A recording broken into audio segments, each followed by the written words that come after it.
fole munye jamana in kono salli wakati ko min be senna abi hurata ka hadisana na ko al imamu daminu wal muazzin mu'taminu allahumma arsal al a'immata wa aqfir lil muazzinina ni hadisa abu dawud ay hadisa yumbo wa sahahu albani fi shaykh abi dawud albani ne hadisa yin sahabu dawud kono ci denye mu fonin kono ako almamiu garanti be ulude ka masuliya be ulude ka daminu koro harisai koro chaman forala ma uya foloke munye almami jama ka salli nyali na chinyali be edebolo yi jantoala jama min be kofe u ka salli be kenenya u bolo chogomi u ka salli be saha u bolo chogomi wakati u korosilula uruku korosilula sujudu korosilula wajibu korosilula hadisai u ye koro chaman falo ya folo keninde jama ka salli korosili be edebolo de anyali na nyabaliya yi jantoala wodi ato hadisa wurila ciden ka yusalluna lakum fa in asabu falakum wa lahum fa in aqtaw falakum wa alayhim hadisa wurila ciden ko limamu be sallini awye nu ye sawaba suru ka sallula waqtu la ani salli jose na fardawna rukula baraji be alimami uye baraji be aw jama'a alimami ko fe mawye mini alimami katawra waqtu la o katawra salli jose una aw jama ka baraji baw no la me junubu be almami wala de junubu be almami wala donc almami akasira alanya almami kasira alanya ibe salli jama mi no fe yo mali kama do wodi ato atiden ko bujar ma har kana ke mo fula kanye mai parce que ila fulendo kana fe har mo fula kanye mai de janku ni eye misiri nyemaye misiri jama be eko ko qiyama ala beta edo ka enyinin kam misirin jama'inna o teddo ni fitini ede kullukum ra'i wa kullukum mas'ulan ra'yatihi wal imamu ra'i wa mas'ulan ra'yatihi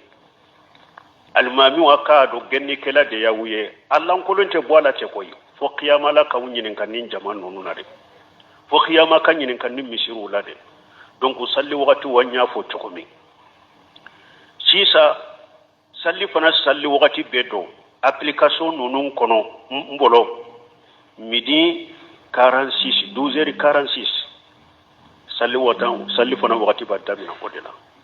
application bolo la sara wakati ba damina 16h5 minutes bi akera odela 16h5 minutes mo soro la jamana yin fana kono uye dogo kunke ka suma komi suma chogo min fora Allah ban kera dumashi inde jamana nyere kono mogo yake ulu ye jate minke addo dumasi temene uko salli fana bedo 12h42 la sara bedo 16h41 mogo soro la ka dogo kunke kasuma 16h ay 16h uko la sara bedo 16h1 minute dumasi temene ulu kasumali la sara bedo 16h1 minute suma chuko min fora anko misali la nit tile bora ikata euro dollar euro minye euro ferelenye foi tini tileche 10 wakati misali la ibe jo fendo jo ni ya jo ni tile bora koronfe abake kayele kata sampe min jo lendo akasuma be tile binfe tanke tile be korta suma be nagasikana ni tile jora fen jole min jole no ni tile jora asanfe joy ibe aye suma dobe ke akoro do ba fo ma ko jillu fayi do ba fo jillu jawali ni tile jora sankabante chamanche la fen jole suma min ba koro joy wote suma de o sentala ibe tamanse ko yoro la de o suma dana yoro mi ibe tamanse kala anya fo sogo mi nye tilema fela wakati suma imbe surunya tilema fela wakati la mi ambe wakati mina komi nene na wakati o suma sugu be janyade jilli le fayi ube jilli jawali nene la abe janyade donc o ana janya imbe ate jate ka faraka de ni tile jora sankaba chamache la ko suma min to hari na kaja ibe tamanse ko yoro la de wote jate bo ni e tamanse ko o yoro la ni tile tara e tamanse ke yoro min suma in temena ka doni doro salli fana wakati ya damina salli fana ya wakati ya damina donc salli fana be se ka salli donc ko fi be suma in bilakata be suma in bilakata fo na janya na tuguni ni tile ye sankaba chamache bila suma in be yele makata koronfe ni suma in janyana bo suma in be yoro mi yarado ay ajanyana min jole nda ba bo ibeta tamanse ke nyefe suma in dara yoro mi ibeta tamanse ke ni tamanse ke e tamanse folo ke jilli fayi minna ibena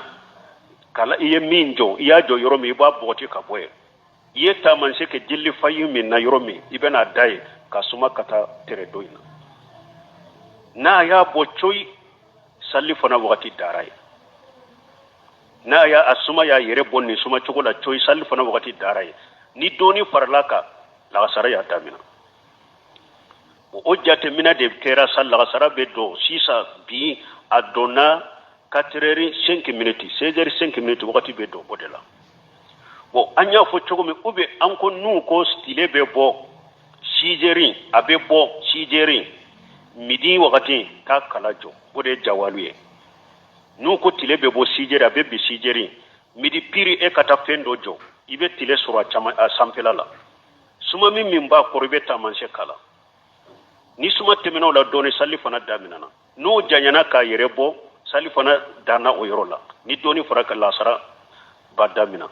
bo nu ko tile be bo 7h de abe bi 7h ineri pire tile be jo sankaba chamanche la ineri pire de donc ineri pire beta fende jo ibe tile sura sampe donc suma min be beta manche kala ni doni faraloka la sara daminana salli fana daminana bo ni usuma janyana ka yerebo la sara darai doni farlaka salli fana darai ni doni farlaka doro la sara ba damina bo lezina daima libosil moliftai ka jiji woron na kono uko hari kala ko yerebo ala de yere kajo nu ko ewa tilebe jo sankaba chamanchila miri piride misali la yere katajo ni kunta ikumbe betile de majusu ni tilebi kunna yoromi jolendo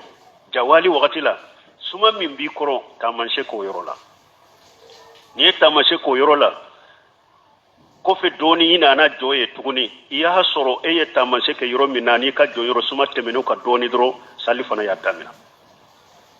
ya damina donc iba bila foni suma janyana komi ki yerebo ibina sisa iye tamanse ke yoro folo minna mogo kelen janyana chogo iyere sen fara wolon fula de be janyama iyere sen fara ka jate a wolon fula de be janyama donc iye suma iye ewa jilli jawali fayi jawali ye tamanse ke yoro min na ika ise kele fula saba ka jate ni senye ni jora jilli jawalin tamanse la ni suma dara yoro mi beta tamanse kala ni ye tamanse kala yere sen fara de a jate sinya wolon fula ni wolon fula sera suma nyoro la salli fana wakati dara ika sen wolon fula de be yere jolema ni ika sen wolon fula suma ewa ika suma yere bo salli fana dara o yoro la ni doni min fara loka la sara ya damina fin nunu be suma nin chogo de la ewa suma nan nin chogo la wuya soro ani application ni internet uta kata utala internet uta kanyide ube wakati mununa ukanye ewa ambe woleli min bila ni bila sirani wosha kami alimamu dowa salli wolela dowa misiri komito mo dowa misiri jamado misiri kelente ni nyede an kambe dia be de mana problème be kasira lanye an kan janto sallinda ibnu simira mulla kama jumu fatawa kono ahkamu mawaqitu sala aye iri sala dafalen de kenninka salli waqti doni ke bawo ko ni ko Allahu akbar takbiratul hirami iyo doronde ke kabila de ko fere waqti donna ika salli sahalende kabaru doro ni kabaru ke Allahu akbar takbiratul hirami iyo fili yoromi do ko fere waqti donna ko sallitiye i tugo fana ka waqti bila waqti temina sallitiye wa qimu sala inna salata kanat lil mu'mina kitaban mawquta salli sarati do de waqti ede donc wagati fole jamana nin kana ke koye naw gele yarawma na ko wu islama yide ngo silamiya koro de ali islamu lillah silamiya koro de yere kolo alaye ni ko nano ko ala de kote ciden de kon nin ka kete hada made ni islama nyuma yede yere kolo de o ko kele kan ngo yi bolo de me munna ko anye islama de mali islama jamana de bi ma silamiya bila yede san yiri gambe silamiya la de bo ona ta be silamiya ka ko ka kele ka gele aw bolo ko nunye ko kurawude telefoni ye ko kura jonka douala telefoni ne jonko ko kura do be ma douala wa jinya ka ko kuraw sunu tile abuya ka yere maka do jinya ka ko kurawula ado yere tawma hera yere me sunu tila be tele ya ka do la nyogo nyinin ka yere tola bebe porto kote munna ni dina fana ko nana ko kura munu nana nu be hada madaw nu ba ke u yesiraye u bande me anka dina jolina matarfo lambe bawlula munna be bawlula donc ninka kolosi jamana kono misiri jama'u mo be kasira lanye parce que misiri dola bebe misiri dola alimami ba fe ka wakati yelema na ta soro jama bolo jama sonnen tama wakati ka yelema o be misiri do kono alimami ba fe wakati ka ke asagoye ka ke komi wakati be chogomi me jama sonnente o gele ya be alimami doka misiru do fana be jama ba fi wakati ka yelema alimami kara kanna gele kati ateso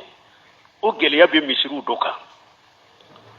donc akera alimami uyo akera komite uyo akera misiru jama de ambe de kasira lanye de ambe kasira alanye mogo kasallu be korosi chogomi o kasallu be no chogo na u kasallu be na chogomi ko de ato ciden ko allahumma arsil la yimmata ako ala alimami kandade yayi ciiden ko ala alimami kanda parce que badu alimami do kanna gele de do filibantu de ko allahumma arsada la immata ala alimami kanda ala kalimami kanda fana de ko chaman be ni alimami kandara o be bon sela wakati ko fule sisa ni misali la sa 3h30 munu be salli wole ni muso munu be nyome jama sallima wajibu ko lube salli sokono sallira jonyu ka salli tiya salli wala lay wodi ato ciiden ko al muazzinu mu'taminu akoy salli wala fana danna yade bi kade danna yade dare e fana kay ka wakati kolosi wodi ato ciiden nyaado al mamu fana be khataw e salli wala fana be khataw ako allahumma aghfir lil muazzinina ako ala ikaya fa salli wala bolo parce que baro salli wala fana be na wakataw kew salli wala fana ni wakati mado ni eye salli wala mugo be salli kasoro wakati mado junubu bika fo khiyama ala ki nyinen ka ala de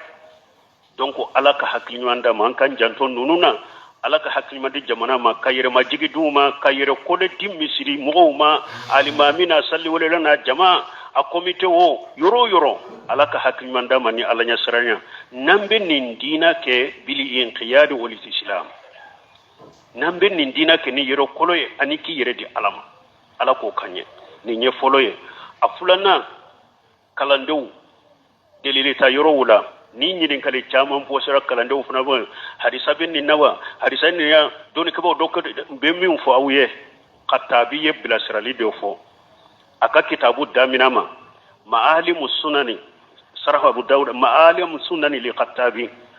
ako hadisa ni fiqhu ako misaliya be ko me ako hadisa yi sipasema de